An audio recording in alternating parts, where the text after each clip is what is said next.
Elektron bergerak dari Zn ke Cu, sedangkan arus listrik arah sebaliknya dari Cu ke Zn. Adanya aliran arus listrik nanti menyebabkan voltmeter jarumnya bergerak dari angka 0 ke angka tertentu sesuai dengan besarnya arus listrik yang mengalir.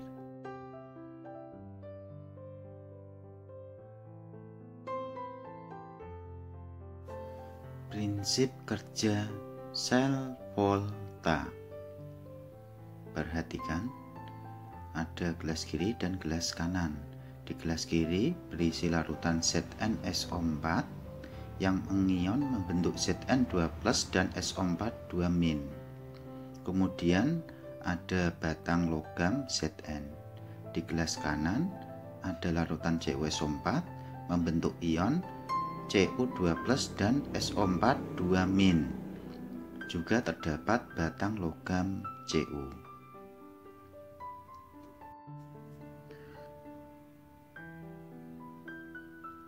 Batang logam Zn nanti akan melarut membentuk ion Zn2+ dengan melepas 2 elektron. Elektron tersebut akan dialirkan dari batang Zn ke batang Cu melalui kawat penghantar atau kabel. Elektron mengalir dari batang Zn ke batang Cu sampai dalam larutan. Elektron akan ditangkap oleh ion Cu2+ membentuk endapan tembaga.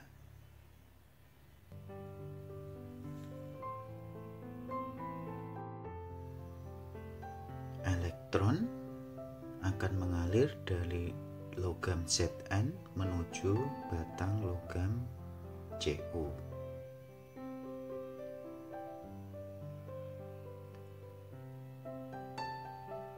Adanya aliran elektron dari Zn ke logam Cu menimbulkan aliran arus listrik yang arahnya berlawanan. Arah aliran elektron dari Zn ke Cu, arus listrik dari logam Cu ke Zn.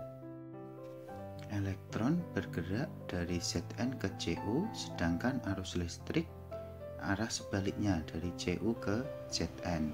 Adanya aliran arus listrik nanti menyebabkan voltmeter jarumnya bergerak dari angka 0 ke angka tertentu sesuai dengan besarnya arus listrik yang mengalir. Pada waktu tertentu timbul masalah, elektron tidak bisa mengalir lagi sehingga arus listrik juga tidak timbul lagi, disebabkan ion Zn2+ yang mewakili ion positif, ion SO4 2- yang mewakili ion negatif awalnya jumlahnya sama. Tetapi ketika Zn melarut menjadi Zn2+, ion positif jumlahnya menjadi lebih banyak daripada ion negatif. Di kanan, Cu2+ mewakili ion positif, SO4 2- mewakili ion negatif. Awalnya jumlahnya sama. Cu2+ menangkap elektron membentuk endapan Cu, ion negatif lebih banyak daripada ion positif. Karena ion positif di gelas kiri jumlahnya lebih banyak, Zn tidak bisa melarut lagi. Akibatnya tidak bisa mengalirkan elektron. Solusinya ditambahkan jembatan garam. Jembatan garam itu nanti berisi larutan garam yang terdiri dari ion positif dan negatif. Contohnya natrium sulfat, Na+ dan SO4 2-. Di gelas kiri, ion positif lebih banyak daripada ion negatif. maka ion negatif dari jembatan garam akan turun di gelas kiri, menambah jumlah ion negatif di gelas kiri. Kemudian ion positif turun di gelas kanan karena ion negatif lebih banyak.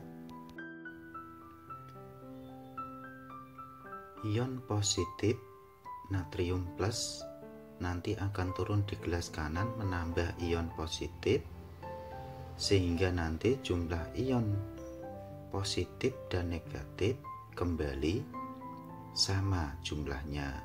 Begitu pula di gelas yang sebelah kiri, ion positif dan negatifnya kembali sama. Dengan demikian, logam Zn bisa melarut lagi, melepaskan elektron kembali, mengalirkan sampai ke logam Cu, kemudian akan timbul arus listrik kembali.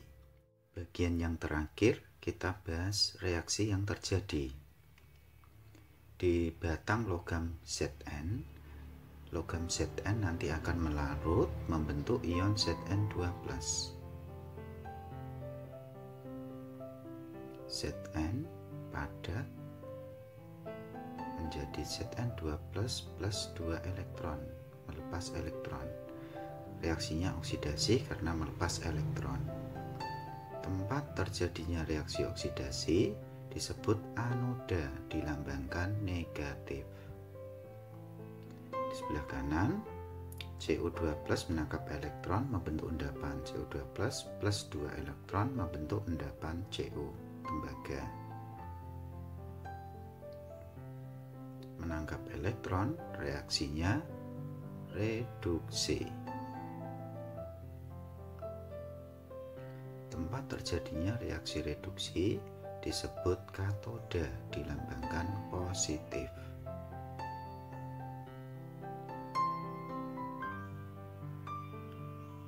Demikianlah prinsip kerja sel volta.